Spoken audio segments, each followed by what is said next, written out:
second. So real quick,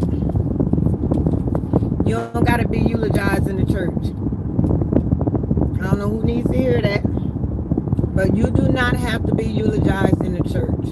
If you didn't go to church, if you don't believe in church rules, if you don't believe in God, all this, that, and other, let your family know. Because you don't have to be eulogized in the church. I seen a video. And in a video, there was a young girl who paid tribute to a young man.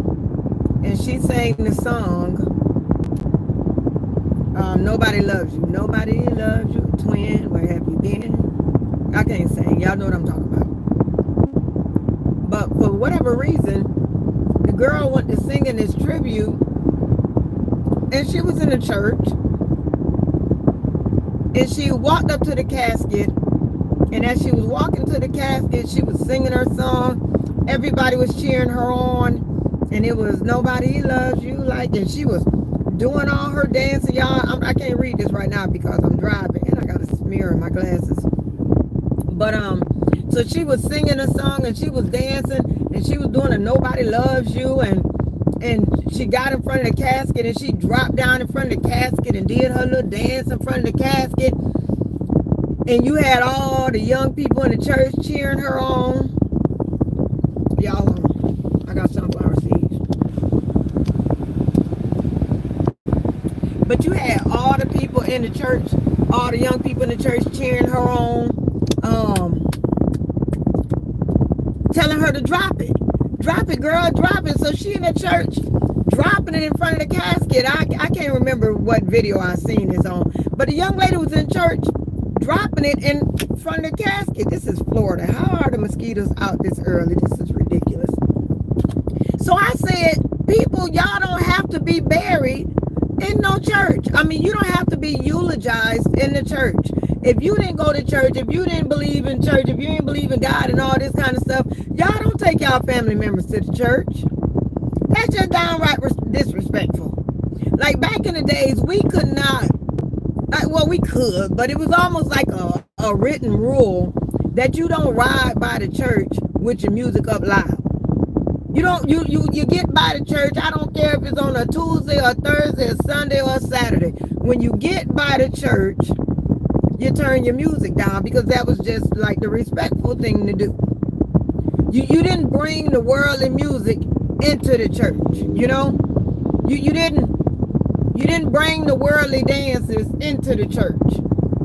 And in this day and age, I don't know who the leaders are. I don't know who okayed this nonsense, but you get these people who come into the church and totally disrespect it. And I don't care if you're not of no religion. If you come into my home that I pay mortgage at, you're going to respect my rules. You're going to respect the way I want things done in my house. So now you got the question, who are the leaders of these churches that allow these things to go on in their house? In the house of the Lord. That you are over, that you have to govern. And you letting this stuff happen. I don't care if these people paid to be in your church. I don't care what they do. This is my house. And you're going to do, even if somebody rent my home, y'all going to abide by my rules. You're going to abide by my rules. And this is my home. I'm talking about Nora Potts' home, not no church. Because that's what I expect in my home. I read a post the other day that said something like, if our youth are the pastors of tomorrow, we in for it. Something like we in trouble. Who are the pastors for tomorrow? But I gotta halfway blame some of my generation, some of the generations before me that did not teach our children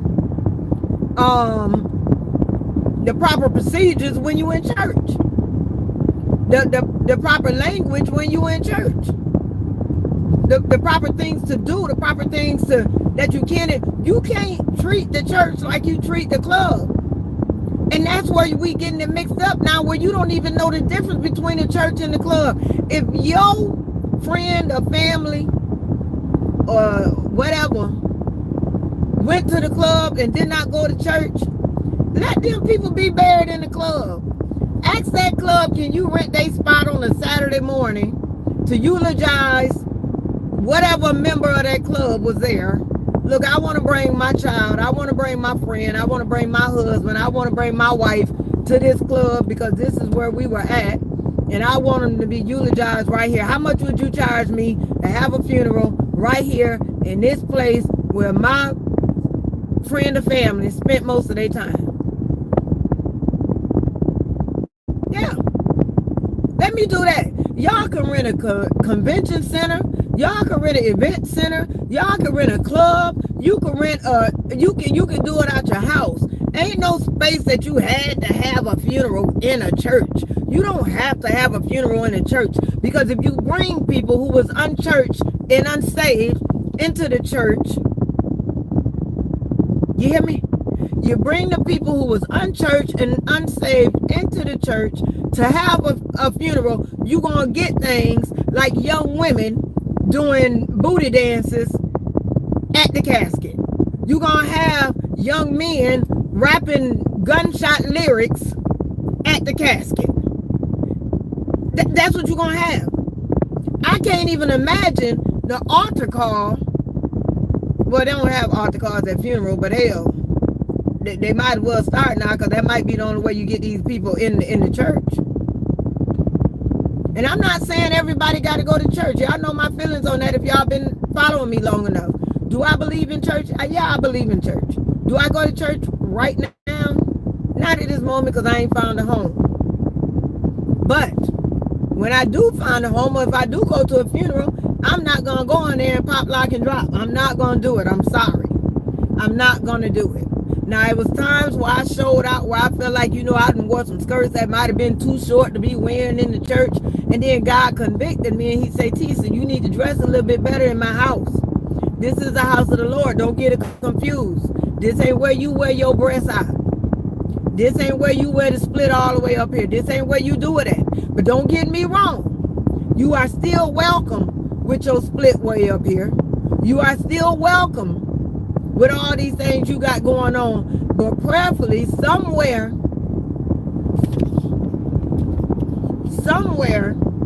and you growing to know me, you'll know that this ain't what we do here. But right off rip, when I come in there and I'm walking up to a casket and I'm singing my song, Nobody Loves You and all this, and I drop it like it's hot, as a pastor, pastors, y'all need to get up and say, oh, I'm sorry, ma'am, that's not welcome in this church. I'm sorry, we're going to be decency and order in this church. And if they don't like your rules in your church, because obviously they don't know the rules of your church, unless these are the rules, then that's why you sit down and shut up, because these your rules anyway. I don't know.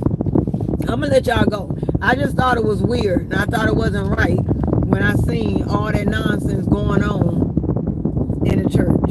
I thought that was crazy. I said, dude, is this really, really, really a church? And it was a church, y'all. It was a church. And nobody cared about the elders in the church. Now, the hell with the idea that we was in the church. But y'all dropping, popping, locking in front of the elders of a church. So y'all don't even care about the old people no more. Y'all don't care about the old people no more. You're just ruthless. I'm going to let y'all go. That's all I had to say. Because I, myself, didn't understand the whole logic behind the whole thing. Okay? I didn't understand it. But in my house, you're going to abide by my rules. And in my house, if I was the pastor, but being I ain't the pastor, I guess y'all can do what y'all want to do. But if I was the pastor of that church, it wouldn't be no stop, lock, and drop. It wouldn't be none of that. So if your friend or family was unchurched and unsaved, and your friend and family wanted to go out club style, then take your friend and family to the club to get them eulogized. Let one of their partners eulogize them. It don't have to be no preacher that eulogize them. Don't no preacher got to eulogize you. I don't know who don't know that, but you can have somebody like me. You can have somebody like your friend that you be with every day to stand up there and say some good stuff about you and tell people, look, this could be you, and then y'all go ahead and disperse and go back to the club. have a party right there in the club. I don't know what you could do. But you don't have to take that nonsense in the club. Respect it. Respect it. And I'm going to hold you pastors, not them kids that was doing the drop dances. It ain't their fault because they don't know no better. It's the leaders of the church who have not stood on the values and the morals of the holy grounds that need to be blamed for this behavior. I'm going to let y'all go. That's what I came to say. And I said what I said, and I mean what I say. Because don't do it. It's disrespectful. I'm out, y'all. Love y'all. I couldn't read because, as y'all can see, I'm driving. And I'm driving. And I don't want to be the next one in the casket. So I'm out.